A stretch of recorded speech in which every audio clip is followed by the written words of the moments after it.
Welcome to this week's episode, Baseball Family, where we're going to talk a lot of playoff baseball stuff. Welcome to the Baseball Together podcast with your hosts, Blackjack Brad and Briggy Blue Eyes. And now, Baseball Together. Welcome back, Baseball Family, to this week's episode of the Baseball Together podcast. I'm Brig. I got the Brad Master here with me. How are you, Brad? I'm doing well, Brig. Thank you very much. Appreciate you asking. How are you today? I'm doing great tonight. Yeah, I'm feeling really smug, actually. You should, and we'll talk about that in a little bit. But I think you should. We will. I don't know if smug is the right word, but heavy on the celebration. Very excited. All of this stuff. We will get into it. But Baseball Family, before we do, just wanted to remind you about Zaka Life CBD Balm. You can use it to help with sore muscles, aching joints, and Brad's migraines, which somehow became my migraines. It really does work, and it's marijuana-free, and you can hit the link in the description, or you can head over to ZakaLife.com and use code BTPOD at checkout. That'll save you 5% on your order, and it supports the show all while you're at it. Again, ZakaLife.com, code BTPOD, or just hit the link in the description. Now, Clayton Kershaw says that he plans to return next year. He was doing an interview with Big Papi, was Bigness, and Papi came right out and said, how you feeling mentally? Which I thought was a great question. And Clayton said, hey man, I feel great. And then he started just rolling. He's like, everything feels great. Everything feels great. He says he's going to come back next year. And the quote was, he wants to make use of the surgery. Speaking of his 2023 shoulder surgery, which seems to have not been a problem, seems to have gone really well. We all know he's out for foot stuff this year. That has been the problem. Brad, is this wise for him or the team or anybody? I think it is. I think it makes sense. Like you said, make use of the surgery. If you're going to have surgery, what's the point? Like, why not come back? Why not give it another try? So I think he's heading in the right direction. I think obviously his head is in the right place. Like, if he says that he feels really great and he's being honest about it, and like you said, it's not the shoulder that's bothering him; it's his foot. Exactly. Yep. So I think it's great. Good for him. Yeah, I think if he can come back and even contribute at all, right? Even if it's just half a season, then I think that'll be great. I don't want to jinx it or anything. I'm not trying to say he's only going to get half a season out of it. What I'm trying to say, though, if the Dodgers do not advance to the World Series this year, and if, say, they don't win or whatever, then I think they're going to be in big trouble. And I think they're going to be in rebuild mode. And then I start to wonder where Clayton Kershaw might fit into whatever arranging and rearranging they're going to need to do. I would not be surprised if it was one of those things where they're like, let's just move you to the bullpen and we'll have you. And I don't know, you can use him in high leverage situations just because he is who he is. But at the same time, though, like if he comes out of spring training and he's killing it, he has a great spring, physically, mentally, his stuff is there, then yeah, have him start. But if it seems like he's running out of gas early, just because he's a little bit older, right? He's not like Justin Verlander, Max Scherzer age, but he's mid 30s, right? But his body is, though. Because he's put a ton of innings on that body. That's what I mean. Is the thing. It doesn't matter how actually old he is. He's got the performance. He's got that many hours on the engine. You know what I mean? Yeah. You're right. But my thing is that there are guys who obviously can go 6-7 innings at that age. But if it seems like he's starting to slow down because maybe that shoulder feels fine, but the endurance is not there, it starts to fatigue a little bit earlier, then you move him to the bullpen. I don't think it's a bad move either. Yeah. Because you have a guy who can give you 2 to 3 innings if you need it. Yeah. I think he's a terrific middle relief option. But I think you're right. I think move him to a starting position if you're able, if you can justify it early in the season. I think it's great. This is a guy who is headed toward all of the legendary storytelling of baseball. Like I don't know if he's going to the Hall of Fame yet. I've got to dig a little deeper to see. But I will say that they're going to be telling stories about Clayton Kershaw for a very long time in Dodger homes and there will be other places too. His legend will be told in saga and song, Brig. But nailed it. I think he is, Thanks, honestly. George R. R. Martin. I think he's a Hall of Famer. I really do. You do? Yeah. A guy with 3 Cy Youngs and an MVP. Yeah. And I don't think you can hold his postseason stuff against him, especially with what he went through against the Astros and the Red Sox. Yeah. So those are good caveats to have brought up. I think like if you sat me down and said yes or no right now, I would say yes. But again, I still haven't looked. I would like to look deeper and be more deliberate about that statement. But yeah, I think 3 Cy Youngs is a huge deal. Yeah, so it is. All right, let's move on. This week, most of the baseball community, myself included, I didn't know this. We learned that Travis Kelce is a Cleveland fan. Apparently, he grew up there. He's been rooting for them for his whole life or whatever. And I guess he threw out one of the first pitches and it was awful, they say. I don't know. I guess he spiked it. I haven't seen it. This is all new to me. But the reason that we know this, the baseball is because Travis Kelce and Taylor Swift are they're going to baseball games now that started tonight. Game 1 of the ALCS in the Boogie Down. They were seen on the television a number of times. And like as they such, do. Yes, we got a significant amount of commentary about them and their preferences about Travis Kelce liking Cleveland and whatever, all that stuff. So my question, so there's 3 things that are happening. I feel like the baseball community has split itself into 3 different groups. There's one group of fans that are supremely annoyed by the attention that they're receiving during the broadcast or otherwise. There's the group that doesn't care one way or the other. And then there's the group that thinks this is probably pretty good for baseball. And I guess if we wanted to choose a 4th category, there's those people that are like, yay, those are my favorite, celebrities or whatever it is. And my house, that's what happens here. I have 2 8-year-old girls. We've got a lot of Tay-Tay going on over here, okay? Right. Yeah. So it's very exciting when Taylor Swift is doing anything involving anything. And Taylor Swift has entered the chat with postseason baseball, which, is good for my house. Right. But what do you think, Brad? Which group do you fit into? I don't care.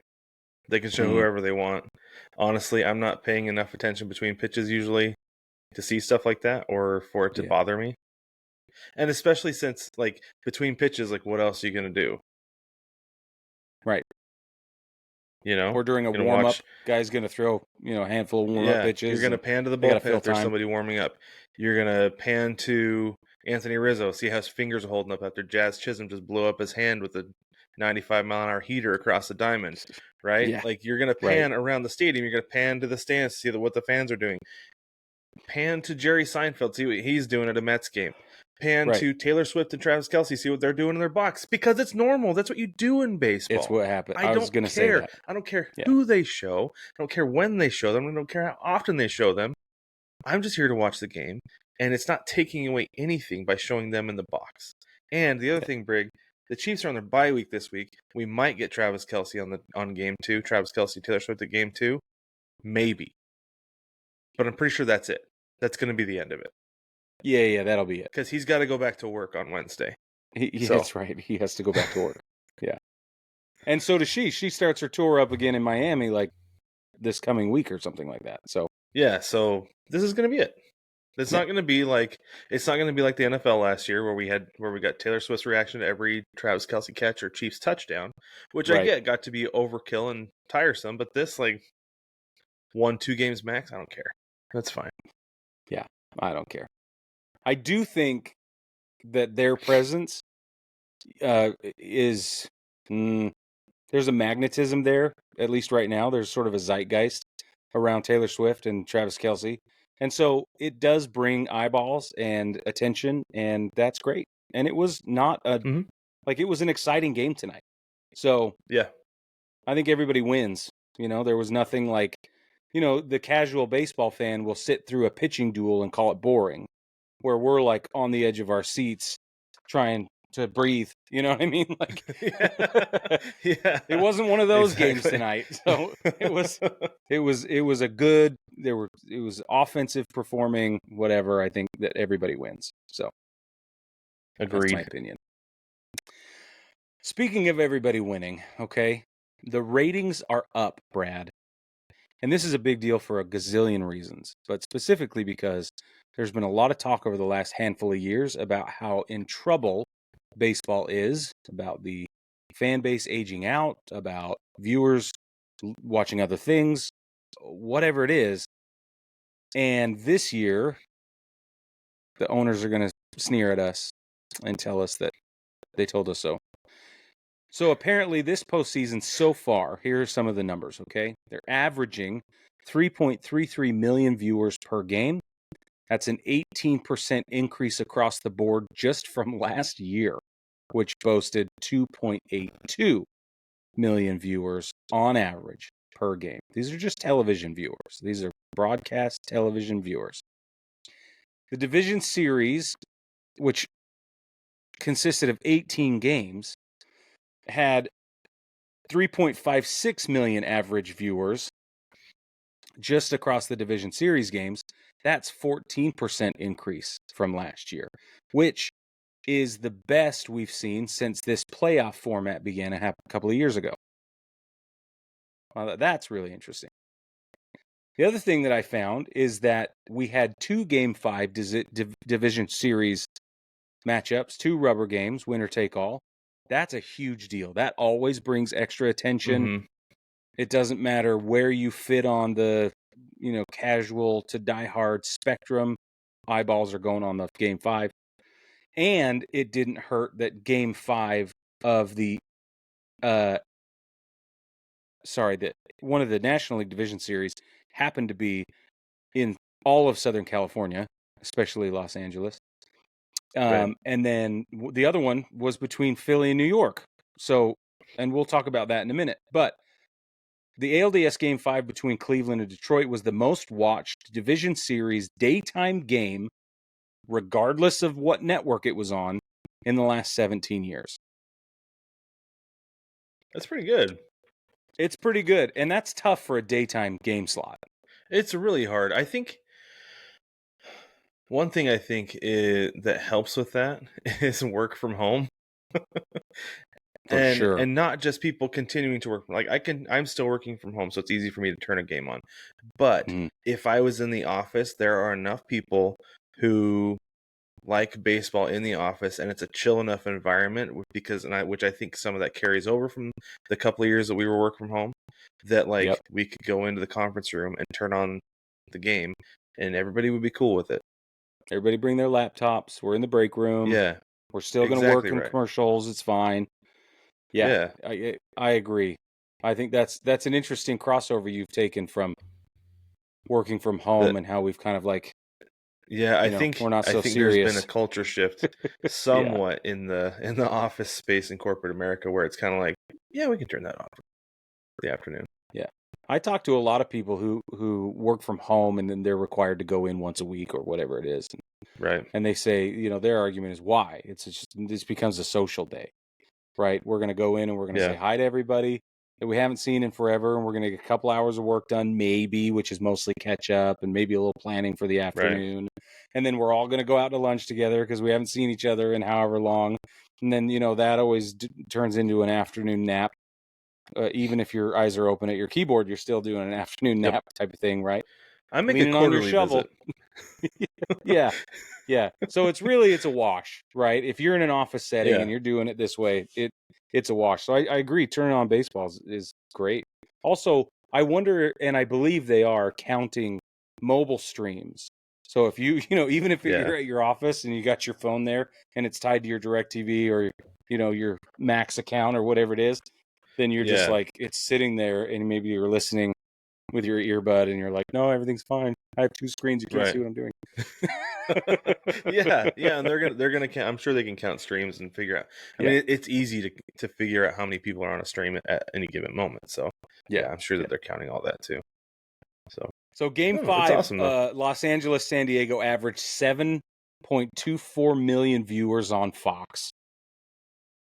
That's amazing. And here are some we got to talk about market sizes, right? Because New York is the number 1 market, and they have 2 New York teams have been in the playoffs, right? The LA market is number 2, Philly's number 4. So the 3 of the 4 largest markets for television broadcast have been represented in the playoffs this year. So that accounts for some of this. But I thought this was really interesting. Ready for this? Well, hold on real quick, because San Diego is also top 10 in population. Yeah. So that's not a small market necessarily either. They call them a mid-size, but I don't really think San Diego's a mid-size market. No, there's a lot of people especially when they're playing well. Like, no. Yeah. It's like it explodes. They come out of the woodwork. Yeah, exactly. Well, and then on top of that, in the wild card series, you had Houston was there. They're a top 5 population center. And then, I mean, I'm sure there were people in Dallas who were transplants from Houston watching the Astros, or maybe Rangers fans wanting to watch the Astros lose. I don't know. 100%. A lot of the country had a lot of reason to tune into these playoffs, and I think we've seen it. I think it's been awesome for it. Sorry, go ahead. No, it's okay. And then we gave everybody a reason to cheer for somebody in our team shopping episode. So, like, right, yeah. Clearly, we were persuasive, and very much so. Because all right, here's the thing I thought was interesting. Fox moved Mets-Phils Game 3 from Fox to FS1.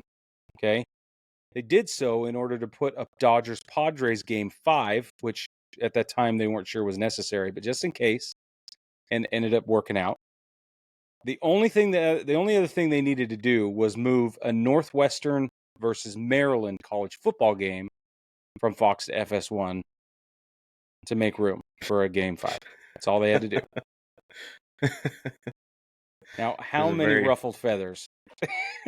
There was a very small group of people who actually wanted to watch that game. Yeah. They're like, Who is it? Northwestern Maryland? Yeah, that can get bumped. Let's bump that one. It'll be all right. What's the other option? Oh, San Diego and Los Angeles? Oh, yeah. Yes.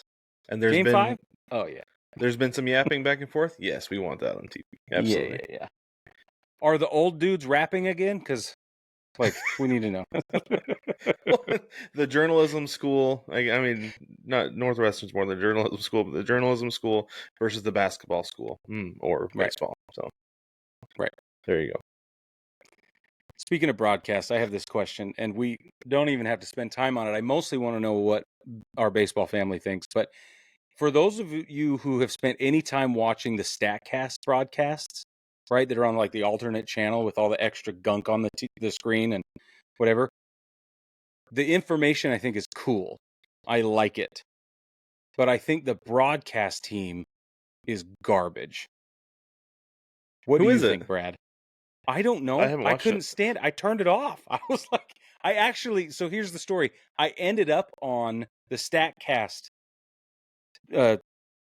stream or whatever on accident. Right. I was doing my YouTube TV thing, and I was farting around, and I was in a hurry trying to get everything set up, and I just saw the logos, and I went, yeah, that's the game I want to watch. I turned around, and I'm watching, and then I'm doing an eating thing or whatever, and then I look up, and I'm like, what? Why is this so bad? And then I look up, and there's the gunk on the screen, and I'm like, oh, yeah. Oh, and then it dawned on me what I had done on accident. Fox? I had selected the StatCast broadcast. Oh, I think it was TBS. Oh, TBS. Or True. Okay. I'm going to look it up. TV or because Jason Benetti, the Tigers play-by-play guy, he used to do it for ESPN. Cool. So I doubt he's doing it because, like I said, he's doing the Tigers now. It wasn't I'm good. I'm curious who it is. I don't know. I'll have to look it up and you should look because we'll talk about it later. But I was like, Yeah, because I'm really curious who it is, because sometimes, because this is the thing that I noticed is that Jason Benetti. So I'm not going to point this out to Jason Benetti specifically. That's terrible. I shouldn't do that. The broadcast team understands there's a certain type of fan who's watching those games. Yeah. So they get real nerdy, like really nerdy with the numbers. Yeah. And if I'm in That the wasn't mood, I'm happening. going to tune in and watch it. But Totally. sometimes, like 99% of the time, I have the sound down on the TV anyway because there's so much other noise in the house that I can't add to it. So I'm just like, turn the sound down. Something happens, I turn it up, and then turn it back down. So I don't know. And sometimes I feel like the TV gets cluttered, like with extra stuff. Like ESPN has the win probability at the top of the score bug all the time. Yeah. I hate that. Right. And then Apple TV has at the bottom of the screen, they have like a little black gradient, and they say like, "Oh, such and such percentage to get an RBI on this play." I don't care. Right. I'm just watching the game because I know that has maybe a 24% chance of happening. I also know that because this guy's up, there's probably a 0% chance that's going to happen. So in this scenario, on this type of grass, in this whatever. Well, and given how he's been hitting the last 5 days, and given that it's a waxing gibbous moon, because that comes into play every time, Brig. Every single time. No, it was like they got the Nerd Out guys, which are great, to do color, which was not good. It was like, if you stay in your lane and you're going to do information and we're going to analyze, that's awesome. I'm here for it all day long. But don't try and be storytellers. I feel like that's totally, it wasn't working. And whatever commentary they were batting around back and forth, I was like, stop it. I'm out. Yeah, I have to leave. That's so funny. Anyway, that's all. Speaking of which, Bob Costas, and he's getting a lot of garbage this postseason. People have been really upset with Bob Costas. It hasn't been his best work, Brig. Let's be honest. I agree. Though I will say, I saw, and I should know who this is. It was on ESPN or MLB. I don't know. There was a guy. He's in a purple suit, and he was screaming, and he was saying, "It's Bob Costas. Like, you don't get to say yuck. You don't get to say." Is it Stephen A. Smith? No, it wasn't. I know who that is. Oh. Duh. It wasn't Stephen A. Smith. Sure. Yeah, he does yell though. You're right. He's ranting and raving all the time, which I appreciate about him. But, yeah, no, this guy, he had long hair. He's got a beard, and it's dark hair, and he had a purple suit on. He was yelling. He was saying, "You don't." Long hair and a beard. That sounds like that was on Fox. Was it Fox? Why am I drawing a blank remember on his name? I know exactly who it is. Yeah. It's Nick Wright. Is that who it is? Yeah, I'm pretty sure I'm like 99% sure that's who you're describing. Long hair and a beard. Okay. Has got to be Nick Wright. Yeah, it is. That's him. Yeah. Okay. Yeah, Nick Wright. He said, it was so funny. It was so good. He was like, you don't get to yell about Al Michaels and Bob Costas. You don't get to do it. He's like, these guys are in their 70s and they're just going to saunter in. They're going to do their thing. They're some of the best in the world who've ever done this. You can shut up and listen to Bob Costas. Okay? You can shut up and listen to Al Michaels call a Thursday night football game. Okay? They're in their 70s. He was like, you have no idea who you're talking about. You have no idea. These are legends. The thing that's funny is that Nick Wright makes enough. They pay him well enough that he is willing to take all the slings and arrows for those guys. Right. Absolutely willing to. And so I think that's what he's doing. And good for him. I mean, if they paid me that much, I would be too. But yeah, I thought. But it was also, really though, funny. like real quick, he's not super wrong. No, and that's right? why those guys are emeritus, and so they get to call any game they want, any way that they want. And if you don't like it, mute it. I mean, like tough. Yes, I agree. Yeah. And listen, Bob Costas, man, that dude, he goes off the rails. Like, let's totally let's be honest, it's fine. He knows too much, and he wants you to know it, which is great. But but when he's on, that dude is excellent when he's on. Right. Yeah. He just is. He is.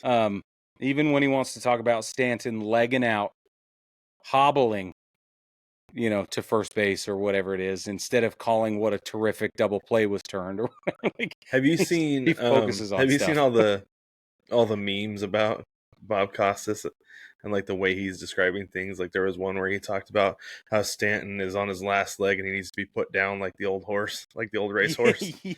And then Ron Darling chimes in with, "That was a great sweeper by Schmidt." Yeah. Exactly. So that's what I'm talking about. Oh, it's great. It's great. So if you're annoyed by it, you can do what Brad does and mute the television.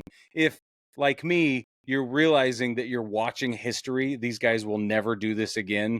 Like we're at the end of them calling games at all. It's like John Sterling. Like turn on the radio and listen to John Sterling. We didn't think we'd get any more John Sterling ever again. We are in bonus John Sterling land for Yankees radio broadcast. So just tune it in and listen.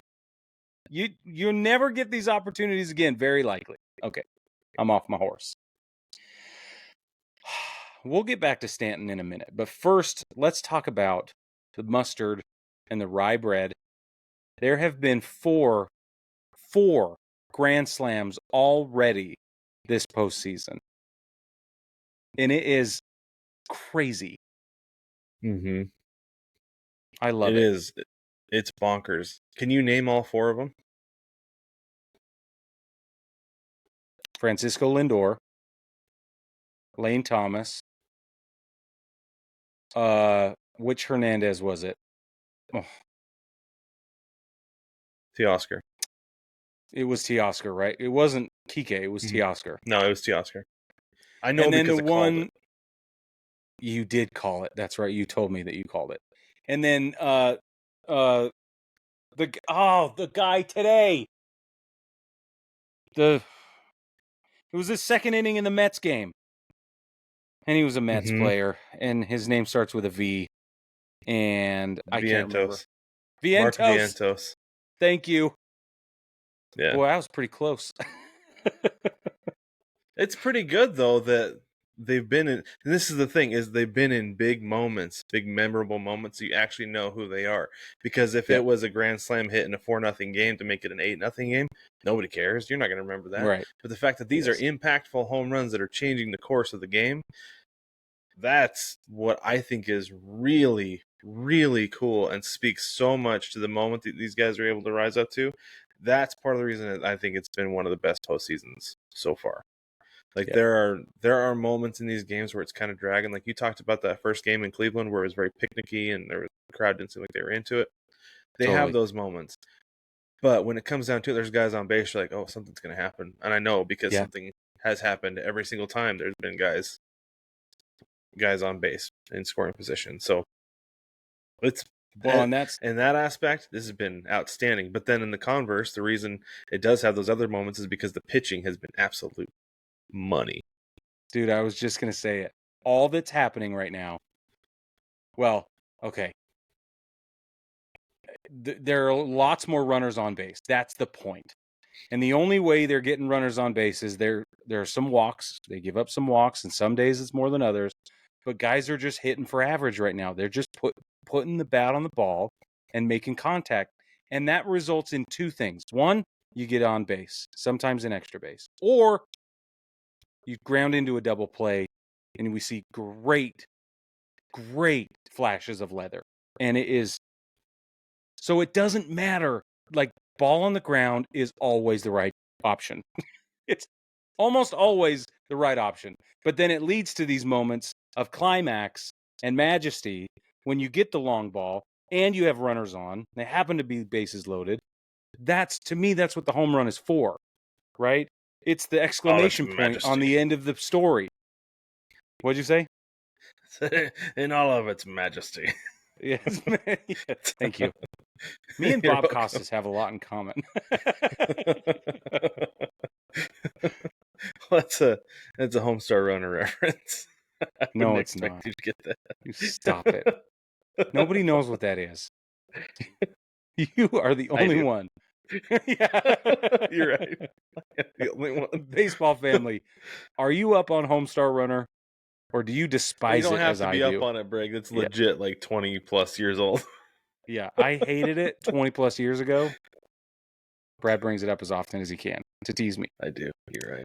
It's fabulous. So we did a little digging. This came from some inspiration from a commenter on Instagram. We're going to pull him up so we can get a shout out going. But the question was, what's the record for most Grand Slams hit during the postseason? You got it, Brad? I do have it. It's 5 is the most ever hit in a postseason. It was done in 98 and 2021. Mm-hmm. So there have been 4 We're so already far at this 4. year. And there have been 5 times. 5 times. 99, 2005, 2011, 2020, and now 2024. I wonder, do you think we get at least one more to tie? Or maybe we get 2 more and we get to see a new record? I think we get at least one more to tie. And Quinn, that was from Quinn Thanks, on Quinn. Instagram. So thanks, Quinn. But listen, I want there to be 2 more. I would love for I'd there settle to be 2 for more. 1, but I want there to be 2 more. This has already been one of the greatest postseason experiences I've ever lived to see. Like, no matter what. And I'm loving it. So if we get to see 2 more, man, talk about the all thing its that's majesty. hard is the majesty. The thing that's hard is getting the situation, right? Like, you have to load the bases. Did the Yankees ever load the bases tonight? Oh, yeah. Did they? Okay. Yeah. I don't think that the Guardians did. I don't think they ever loaded the base because they only had 4 left on base all game. Yeah, they didn't. So, but that's the the thing Dodgers had the bases loaded. I think they got perpetually, 2 like. bases loaded jams today. Yeah, I feel like the Dodgers perpetually had the bases loaded. They start the inning with the bases loaded almost. Yeah, they did. But that was kind of a weird. My point though is it's hard to get there though because you've got to get through. You've got to get to your 4th batter in the inning, and have the 3 guys in front of him get on base at least. Yes, so you have to have at least very minimum 4 batters in an inning, which doesn't happen often. No. Sometimes 6 batters. So right, it's tough, and I'm sure there's going to be plenty of other opportunities where guys can hit grand slams. I don't think we're going to get 2. I bet we only see 1 more the rest of the way. But I do think we're going to see 1 more. I think we're going to get a 5th. And I think it's going to come in a big, big moment like they have so far. Yeah. Yeah, it'll be interesting to see. Mm-hmm. Do you think it will be big? Is that what you said? I do. Yeah, I think it'll be another big moment. I think that the teams that are left offensively are so good. I know that the Guardians weren't great in the second half, but they've been good.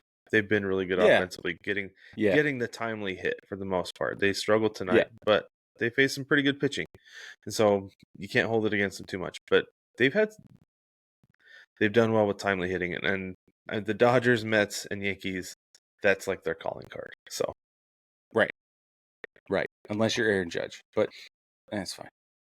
It's not fine. Right. It's not fine. There's nothing fine about it. Nope. I'm upset. But we're going to go over to his counterpart really quick because Giancarlo Stanton is a beast in the postseason, and certainly is this postseason. So we did a little bit of deep diving to try and figure out what his cumulative postseason numbers look like to see in every postseason appearance and all of them collectively. How does he stack up? Brad, will you tell us what this is? You did all this research, and I see one of them that's making me laugh. I just pulled up his baseball reference page. I don't want to say I did too deep of a dive, but I looked at his career stats in the playoffs. So he's played, including Monday night, he's played in 32 career postseason games, right? So these stats are only going to be for 31 games. We could technically go through and figure out the numbers and everything, but I'm not into mathing like that right now, so I'm not going to. Fair. However, this is his slash line. We're going to go through all the way through OPS on his slash line for the postseason. He's 277, 344 on base, 643 slugging, and 987 OPS. It's pretty dang good. It's pretty good. Pretty dang good, and a lot of that has come like in the prime of his career, especially early days with the Yankees, right? Which is enormous because he's 34, and like Bob Costa says, he's on his last leg. So yeah, it's at least what it feels like. But for the most part, he is healthy and he's hitting the ball well. He's swinging the bat really well, which makes a big difference. But career-wise, if you want to include tonight, he's got 13 home runs. right. And that makes for 29 RBIs, because was that a solo shot that he hit tonight? No, it Ooh, wasn't. Was it? I can't remember. I'm going to double check that real quick. But in his postseason career, Brig, though, he does have 2 stolen bases. yeah. One of them was the other day. He Yeah, walked one was into last it. week. Yeah, exactly right. Oh, it was amazing. But this is one thing I love, though. So he did have 1 RBI tonight. It was a solo shot. So he's got 29 career RBI.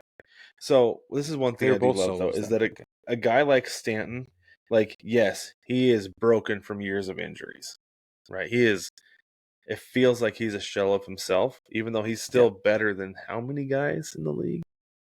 A lot of them. Yeah. Right? Yeah. But he's not just a masher, though. He gets it. He knows how to play baseball. There are plenty of guys in big league baseball who, well, I don't want to say who are in their mid-30s and been around for 13 years, because there's not very many of those guys. But there are plenty of guys who are mashers in Major League Baseball who don't have the baseball IQ of Giancarlo Stanton, standing on first base being like, oh yeah, I can get the bag. I'm not running full speed, but I can get the bag because I understand the situation. I know what's going on with the pitcher. I know what's going on with the catcher. I see what the middle infield is doing. I'm taking it. And he takes it. He does it. Yeah. You're not wrong. I feel like I could take that bag in that situation. If I had that kind of information running through my head, I might be able to get it. Right. Yeah. But that is one thing that I love about watching postseason baseball, is that these high IQ guys come through and they make plays that you don't see, just like I don't want to say your regular average players make, but you've got Manny Machado running on the cut of the grass. Kike Hernandez did it again today. Ran on the cut of the grass to force an error with Pete Alonso. These guys know what they're doing. They make it's a game of inches, Brig, and they adjust their game by an inch or two here, and it has a major impact on the outcome of the game. I know. And we're going to get into that right now, because we saw some really intense baseball IQ tonight in the ALCS. But before we get into that, let's do a quick rundown of what happened in the ALCS, and then Brad's going to pull up the video for us. So the first thing is, Game 1 is over. Yankees win. The Yankees win. Thank you. Carlos Rodon, whom I struggle to trust most of the time, went 6 innings pitched, 1 run, 3 hits, somehow 9 Ks. It was 9 strikeouts. And he did give up 1 home run. Yankee homers, Soto and Stanton. I don't know what else you could have expected. Well, I know what you could have expected, but you'd have been wrong. Because Judge is still going through it. At this point, you can't expect it, though. He's 0 for 2. He had a walk and a sac fly. Thank goodness for him not expanding the strike zone in the postseason, because we need his on base to still climb. That's how he's contributing offensively right now. Still terrific defensively. So, now, oh man, you ready? The Yankees had 8 left on base, and they were 0 for 7 with runners in scoring position. And they still won the game. Now, I don't know if that's because Cleveland played that poorly, or if New York's pitching just was that good, which it was, or, like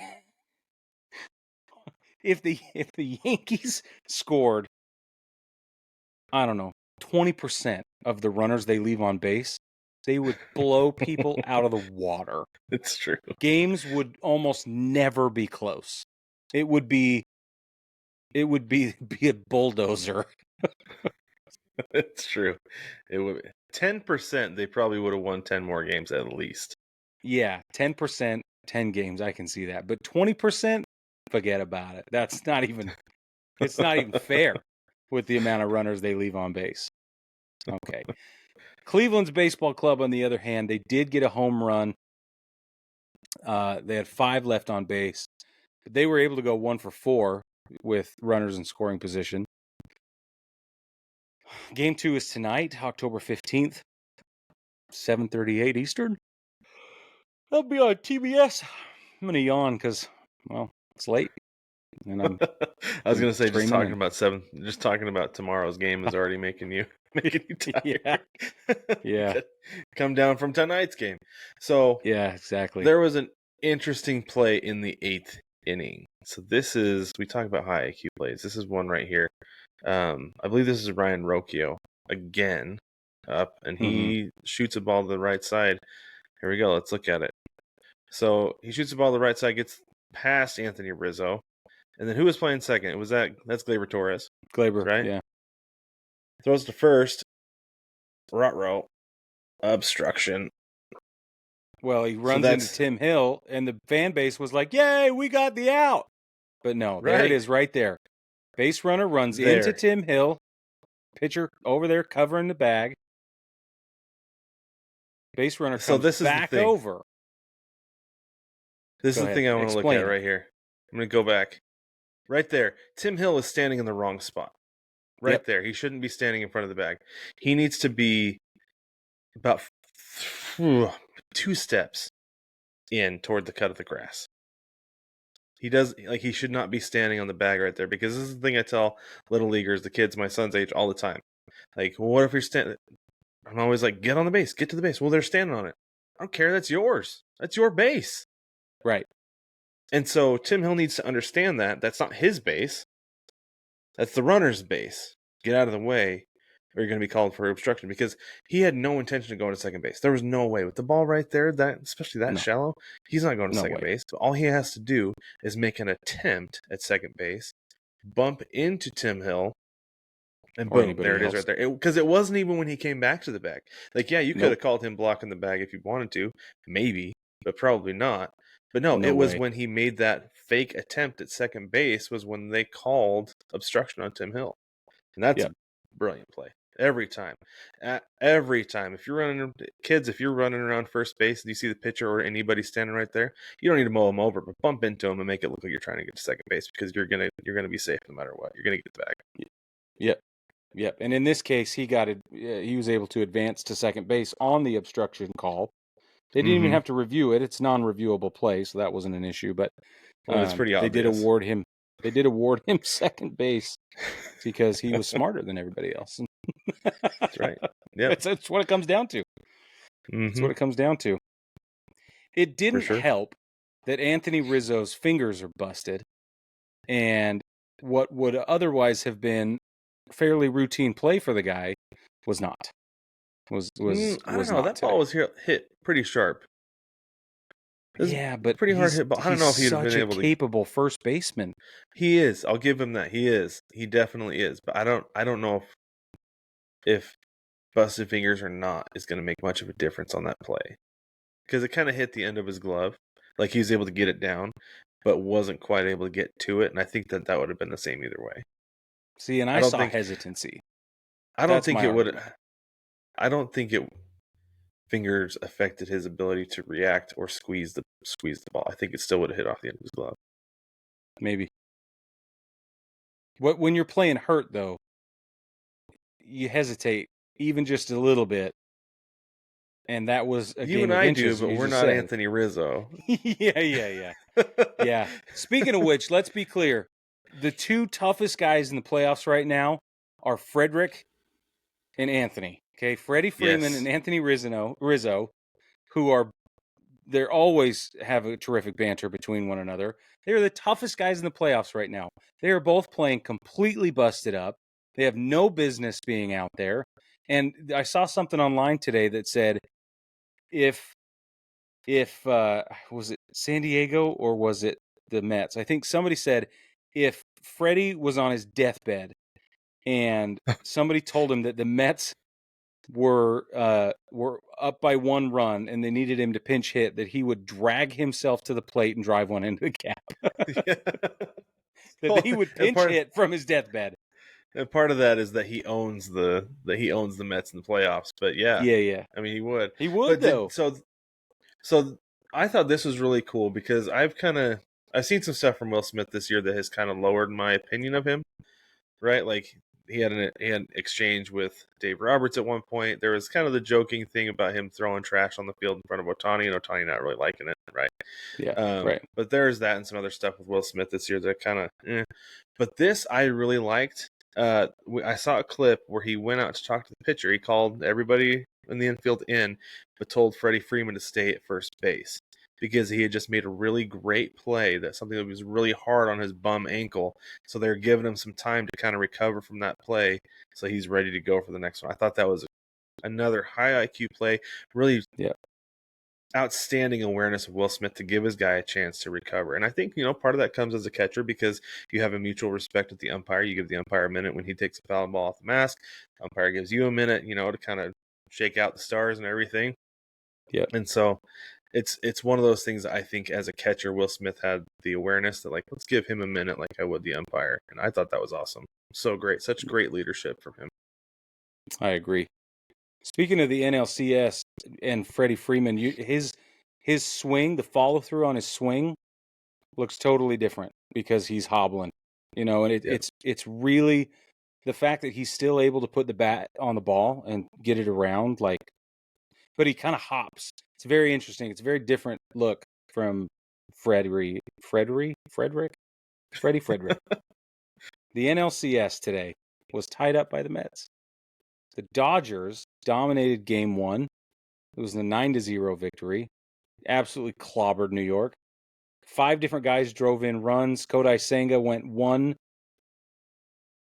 1/3 innings pitched, 3 runs, 2 hits, no strikeouts, walked 4 guys, and just got out of there because you have to. Like, that's bad. Couldn't find the zone, just wasn't working. Nope. Sometimes you just don't have it, and that's fine. That's baseball season. That's baseball season. So the Mets roared back today. Game 2, 7-3 Mets with a grand slam in the second inning? It was like 6-0 early by like the second or third inning, 6-0. Dodgers, they went with a bullpen day. The Mets jumped just right down their throats. Which I think I texted. I don't remember if I texted you. I think I did. That this is what I expected the Padres to do. I did not expect the Padres to roll over and just play dead. No. Especially on a bullpen day. Right. The bullpen day, that's the thing. That's the thing, is that a bullpen day should have looked like this against the Friars. But it just didn't go this way. Yep. Okay. 3 homers today, 11 RBIs for the Mets. Or for the... No, that's for Vientos in the postseason. Just for Vientos. Yeah, I'm sorry. Amazing. That's incredible. Dodgers did make it interesting a little bit later, but they did, and they scored boring. A few runs in the 5th and 6th inning, but it never felt that close. They never felt like they were in striking distance. The Guardians tonight at least felt like they were within striking distance late, like in the 8th inning. I was like, okay, like you got something cooking here. Like there's a chance, but no, nothing came of it. It never felt like the Dodgers were a threat against the Mets today, and part of it was because Sean and I went through 5 really strong innings, 2 hits. He did give up 3 runs, 2 earned, struck out 7 and walked 4, but he looked dominant the entire time. Most of that came late, came like in the 5th and 6th inning, right? Because he was just cruising the entire time, and he looked like Sean Manaea you had in Oakland, the guy that I was like, oh man, I wished he was coming to Seattle instead of San Diego, right? Like, that guy is who you got. And I don't know. It's interesting. This series is really interesting to me because the Dodgers, top to bottom, definitely the better team, right? Absolutely. even with a hobbled Freddie Freeman. I'm not going to take him over Pete Alonso, but as a collective unit, I'm going to take the Dodgers over the Mets. But at the same time, I didn't think yesterday was any indication of what this series is going to look like at all. 9-0. It happens. No. The Dodgers got blown out in Game 3 and won Game 4 in the division series, right? So, because you take those, you flush them. The Mets came back today, and they were the ones who were dominant. I think that the rest of the series is going to go back and forth, but I think ultimately the Dodgers are going to win it because they are the better team. And like, I don't know. It's just one of those things, right? That's like, okay, like they can play with them, but for how long? You know? Interesting. Do you think it goes 7? I think it goes 6. Is what I think. But on the other hand, though, Brig, I don't know if I should discount the Mets because I've done it all season and look where they are. See, that's what I was just going to say. In the NLCS. I was just going to say because I feel the same way about the Guardians. That I've discounted them all season long, and I've said like this is when they're going to fall off. They're going to fall off eventually, and they never have. Yeah, they're down 1-0 in the ALCS, but at the same time, they're in the ALCS.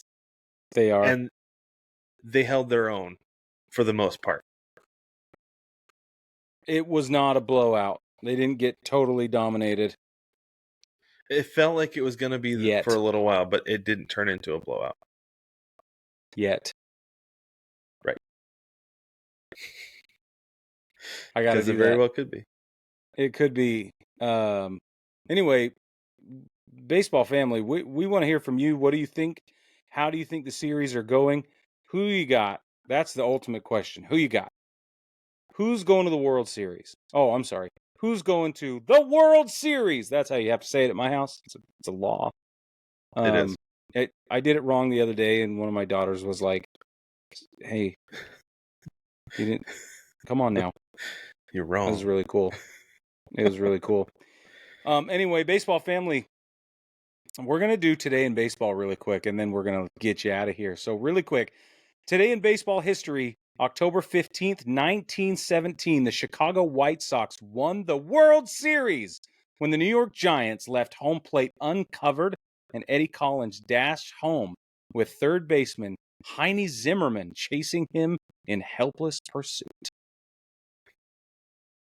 So good. It's absolutely Can you imagine fabulous. losing the World Series like that? The World Series like that. Thank you. No, I can't. I don't understand. And you're just like helplessly like, no, wait. And then again, it was 1917, so. Still. But we've also seen home plate being left uncovered and other bases be left uncovered in the big leagues in the last few years. I was going to say, like, that's not an uncommon thing still. The pitcher's like, not there. We're just like, cover down. It's like, no, I don't want to go over there. That's 60 feet away. I don't have to do that. So that's not my job description. Yep. Except it literally is. Right. But before we go, baseball family, let us remind you real quick about Chinook Seedery. Head over to ChinookSeedery.com and use code BTPod at checkout. Get yourself some seeds for the rest of the playoffs, because if you're anything like me and probably Brig, you need something to eat to help with the stress levels of the playoffs. So head over to ChinookSeedery.com, use code BTPod, save 10% on your order. Support your mouth, support your stress level, support the show and your wallet, all at the same time. And baseball family, thank you so much for joining us. We will catch you next week.